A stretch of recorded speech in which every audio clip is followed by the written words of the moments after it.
Hey guys, this is Dan from learningcameras.com, and I put out basically a preview of the Canon 6D and my impressions of it based on the release information and everything that has come out since then.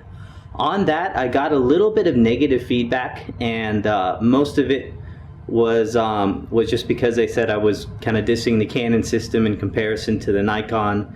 And so I wanted to put my money where my mouth is, and I just picked up a Nikon D600, which is a competitor to the 6D, as well as the 24-85 kit lens with that. So I'm going to be doing an exhaustive review of this for a couple of reasons. I really do want to run a full comparison on the different platforms, the advantages, disadvantages, do some direct comparisons to the Canon 7D, which is about the same size of the Nikon D600.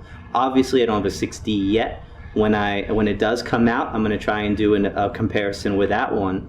But this is the closest camera that people were going to be upgrading to the D600 from of a Canon system. And then this is going to be the full frame version of the Nikon D7000. So there are some differences there as well. So basically, we're going to be doing a step-by-step, basically to look at the quality, the hardware, low light testing, the ergonomics. How good is a $2,200 camera in a full frame sensor by Nikon, especially when a lot of the Canon offerings right now are much more expensive, like the 5D Mark III, or significantly less expensive, like the Canon 7D right here. So we'll do some head-to-head comparisons. Hopefully you guys will like what we're going to learn on this one.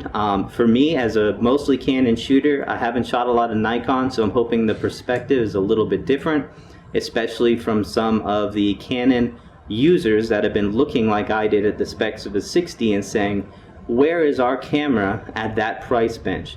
And we seem to not have one. It's either the 5D3 for around $3,000 to $3,500, depending on where you find it, or you have to go to the 7D. And there really is nothing full frame, or I guess the 5D2, which is a little aging camera, might be hard to sell a little bit later in about 2 years.